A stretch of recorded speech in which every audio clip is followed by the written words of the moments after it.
In the near future, overpopulation and climate change have brought global destruction to Earth. An organization known as the Uniting Ranger Corps is formed in order to organize an evacuation of the planet, and humanity gets to settle in a space colony called Nova Prime. Seeing as humans are now vulnerable, a race of aliens called Skrull sends a bunch of Ursas to invade. These Ursas are vicious predators that were bred to kill humans, and although they're blind, they're able to hunt people by detecting the pheromones they secrete when frightened. To stop the invasion, the Rangers fight the Ursas with their blades, and Prime Commander Cypher proves himself a hero when he learns how to suppress his emotions. By not showing any fear, a person becomes invisible to the Ursas. This is a technique known as ghosting. A few years after the war, Cypher's son Katai is a cadet at the Ranger Academy because he wants to be like his father. Even during the most basic of tests like jogging, he puts extra effort just to prove he's special. However, while his test scores are great, he isn't doing well in the field, and Katai doesn't get the promotion to Ranger that he wanted yet. Later in the evening, when Cypher returns home from a mission, Katai tells him he's failed to get promoted. Instead of showing comfort toward his son, Cypher stays cold as usual and comments Katai must have not been ready, because the commander knows what he's doing. Cypher always acts cold toward his family, as if he didn't know how to turn off the soldier mode, even demanding Katai to always call him sir and yelling orders at him at the table. After dinner, Cypher brings his wife Faya a gift he got from the mission and tells her that he'll be leaving the next day for Ifido to train cadets. However, after that mission is over, he intends to retire and work with her in the admin department. Faya is glad to hear that and points out he needs to spend more time with Katai, chat with him and be less distant. Katai needs a father, not a commanding officer. She thinks Katai has lots of insecurities because he blames himself for the death of his sister Senshi and tries to connect with her by reading her favorite book, Moby Dick. With this in mind, Cypher approaches Katai and tells him he'll come to Ifido with him. Sometime later, the crew gets ready to leave, and Katai notices a ranger with an amputated leg approaching his father to express his gratitude for saving him during the war with the Ursas. Cypher thinks it's not necessary, but the ranger still asks his friends to help him stand up to salute properly as a sign of respect for humanity's hero. Once the trip begins, Katai tries to connect with his father and tells him he's reading Moby Dick, but Cypher isn't much of a talker and keeps his answers short and cold. Then he tells Katai that he should sleep for the rest of the journey. Katai pretends to obey, but once Cypher is asleep, he leaves his seat to explore the ship. He finds a mysterious area with warning signs, but he enters anyway, and the guarding rangers immediately scold him for it. However, when they realize he's Cypher's son, they allow him to come in and see their cargo. It turns out they're transporting an Ursa, which will be used to teach the cadets how to ghost. The ranger dares Katai to touch the Ursa's shell and test his emotional control, but when Katai begins walking closer, he begins having flashbacks of the night his sister died. An Ursa had attacked their home, and Senshi put Katai inside a glass containment to keep the monster from smelling him. Right when Katai is about to touch the shell, the Ursa smells his fear and roars at him, startling him into stepping back. Meanwhile, Cypher wakes up and senses some strange vibrations, so he uses his ring against the ship wall to confirm there's danger coming. He rushes to tell the rangers to be on full alert, and orders Katai to put on his life suit and strap himself to his seat. Then Cypher goes to the cockpit and informs the pilots that they're heading toward an asteroid storm. Before they can correct their course, the ship begins shaking as it gets hit by the asteroids, making it lose an engine. Cypher orders the pilots to enter the nearest wormhole, that way they can travel to a different anchorage. The ship crosses the wormhole safely and appears near Earth, which the law says nobody should return to because of its dangers.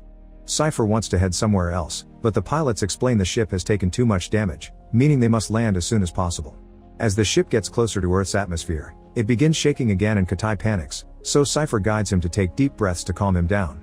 At that moment, the ship begins breaking apart, and Cypher is blown away by the wind as Katai falls unconscious. A moment later, Katai wakes up and discovers the ship has crashed. He leaves his seat to look for the others, but all the rangers he finds are dead. Luckily he finds Cypher and confirms he's still alive, so Katai sits by his side and waits for him to wake up. When Cypher gains consciousness, Katai explains to him that the ship's tail is gone, meaning the Ursa is gone as well. Cypher guides Katai to the cockpit to find the emergency beacon, but when he tries to use it he discovers it's broken. Afterwards, Katai puts Cypher on a stretcher and takes him to the ship's main computer, where Cypher checks the inventory and confirms there's another beacon in the ship's tail. Since both his legs are hurt, Cypher gives Katai the mission to find the tail, which the scanner says it's about 100 kilometers away. Then Cypher gives Katai his blade plus 6 vials of air filtration inhalers that will help him breathe in Earth's hostile environment. He also informs him that the life suit and the backpack have cameras, so Cypher will see everything Katai sees. The boy needs to be really careful because everything on Earth has evolved to kill humans, which makes Katai remember how he had to watch his sister being killed by an Ursa.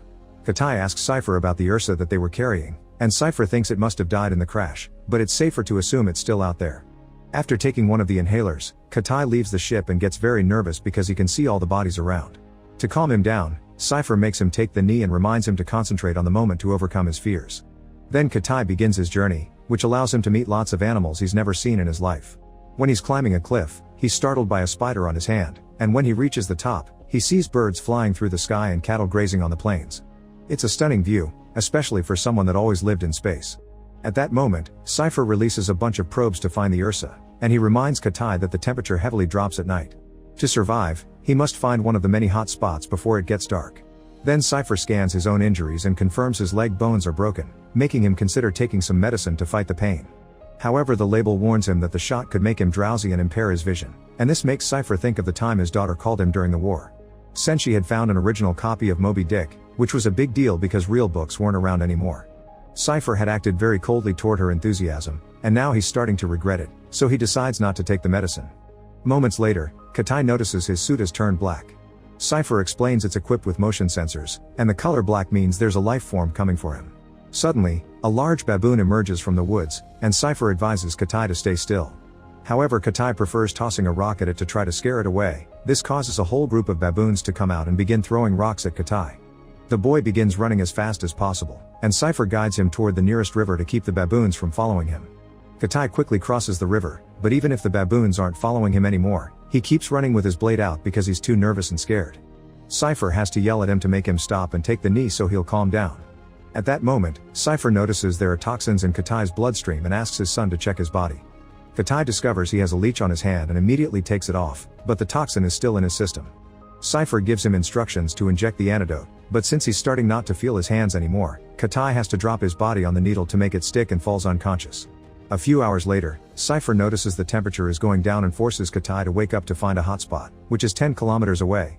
Katai begins running as fast as he can, and while Cypher watches his son, he hears the computer inform him he needs an arterial shunt to treat his leg. Once again, Cypher refuses to take the medicine and goes through the procedure while enduring the pain. As he works, he thinks about Senshi's 19th birthday celebration, which he had to watch through a screen because he was on a mission. Senshi asked him to blow out the candles on her cake, and Cypher only accepted after lots of begging. The candles went out because younger Katai blew them for him. When Katai finally reaches the hotspot, he checks his equipment and discovers 2 inhalers are broken, but he lies to his dad and says he's got them all. Cypher sees a reaction on the screen that may indicate lying, but doesn't say more. Katai takes a vial and hides under a tree while it begins to rain, so he uses the chance to ask his dad how he managed to ghost during the war. Cypher tells him an Ursa once stabbed him in his shoulder with its pincer and during the struggle, they fell into the river. The Ursa tried to drown him, but when Cypher accepted his death, the pincer came out because the Ursa couldn't find him anymore. Cypher had understood that fear wasn't real even if anger exists, it's only a thing in people's thoughts about the future. The next morning, Cypher sends Katai to the waterfall because the probes have found some interesting readings. On his way there, Katai sees a pile of dead monkeys, proof of a greater danger. Once Katai makes it to the falls, Cypher makes him check his inventory, and Katai tries to lie about the inhalers again. Cypher calls out his lie and makes some calculations that indicate Katai won't be able to finish the mission without the inhalers, thus he orders him to abort the mission. Katai begins thinking about how he had to watch Senshi die and refuses to do that with his dad, so he tells Cypher he won't be a coward again. In fact, he thinks Cypher is the coward because he hadn't been home to protect his family when the Ursa attacked. Cypher ignores the jab and insists that Katai should turn around, but Katai ignores him and jumps off the falls, using his suit to glide through the air. At that moment, a huge condor shows up and begins chasing him, so Katai tries to steer to hide behind the waterfalls. However, the condor is fast and as soon as Katai comes out, the bird attacks him. Katai falls unconscious and Cypher loses all communication with him.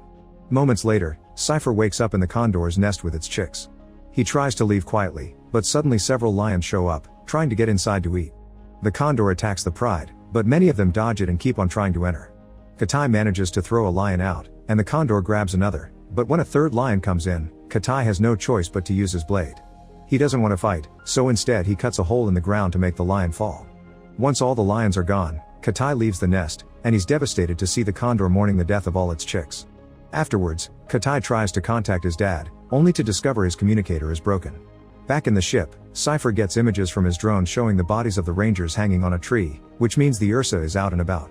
Cypher decides to record a message for his wife, simply saying he's lost their son. Meanwhile, Katai keeps traveling through the forest and hides inside a cave to avoid the night cold. Inside he finds drawings left by the caveman and many dangerous serpents that he avoids just in time. He makes some calculations about the distance he has left in his inventory. The chances aren't good, but he needs to try anyway. The next morning, Katai leaves the cave and notices the condor is following him. Thinking it wants to attack, Katai begins running away and soon he needs to use his last inhaler. Afterwards, Katai builds a small raft to sail down the river. When he takes a nap to rest, he dreams of Senshi appearing next to him, and he tries telling her that on the day of her death, he almost left the containment to help her. Senshi doesn't believe him but she doesn't mind, because she thinks he did the right thing by saving himself. She also thinks Cypher is mad at himself for what happened. Then Katai tries to recite Moby Dick to prove he's been reading it, but Senshi yells at him to wake up. Katai opens his eyes and discovers the raft has reached land. The temperature's starting to drop so Katai rushes to find a hot spot, but he isn't fast enough and falls unconscious on the ground as the plants surrounding him freeze.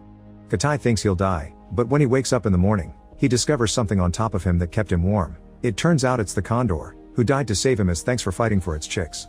After thanking the creature, Katai continues his journey. It's getting hard to breathe, but finding a piece of the ship on the ground inspires him to keep going. Moments later, Katai finally finds the ship's tail, and he immediately puts his hands on more inhalers and a new blade. Then he investigates the area and finds the Ursa shell is open, confirming the monster left. Back on the ship, Cypher is dreaming about little Katai handing him his own blade. He's suddenly woken up by Katai's voice because he's found a communicator and the beacon in the ship's tail. Cypher tries to talk to him, but Katai can't hear him because he's in the black zone. Katai doesn't know this and tries to use the beacon anyway, but it doesn't work. Frustrated and desperate, Katai begins throwing a tantrum, but soon he remembers his father's advice and takes the knee to calm himself down. Katai realizes that there's an interference in the area and that climbing the neighboring volcano should allow him to activate the beacon without obstructions. On his way to the volcano, Katai finds the body of a ranger, with the Ursa left there to scare him and trigger his pheromones. Katai tries his best to ignore it and keeps going until he reaches the base of the volcano, where he tries to launch the beacon again and fails. Cypher notices the Ursa on the scanner and hopes his son acts fast before he's found. Then Katai enters a cave to try to find a way to the top of the volcano. Inside he finds the Ursa waiting for him, and the monster immediately attacks, only to get trapped under a pile of rocks in the process. Katai begins running as the Ursa frees itself and chases him, so the boy decides to hide in a pool of water. Back on the ship, the computer starts failing and Cypher loses access to the medical treatment, causing him to begin losing consciousness. Meanwhile Katai swims toward a source of light that allows him to resurface into a pit. When he starts to climb it to reach the top of the volcano, the Ursa suddenly jumps out of the water and grabs the boy's foot. Katai kicks the beast to send it back into the water, then finishes climbing the pit to come outside. Immediately Katai tries to activate the beacon, but the Ursa returns and jumps on him, hitting him on the rocks and making him drop the gadget. As Katai wiggles on the ground in pain, he remembers the day Senshi protected him and all the advice Cypher has given him, allowing Katai to finally concentrate and overcome his fear, achieving ghosting. The creature loses track of him and Katai takes advantage of its confusion to attack it with his blade. Since the beast can't defend itself, it only takes Kaita a few precise strikes to finally kill it. All this is seen by Cypher before he loses consciousness for good. Afterwards, Katai finally fires the beacon, and in a few hours the Rangers arrive to rescue them. Katai's worried about his dad, but when he checks on him, he confirms he's fine. Cypher forces his sore body to stand up to salute his son with respect for his bravery, but Katai runs to hug his father as he says he wants to work with his mom. For the first time ever, Cypher hugs back and responds he also wants to retire. Make sure to subscribe and turn on notifications so you can watch more videos like this. Thanks for watching.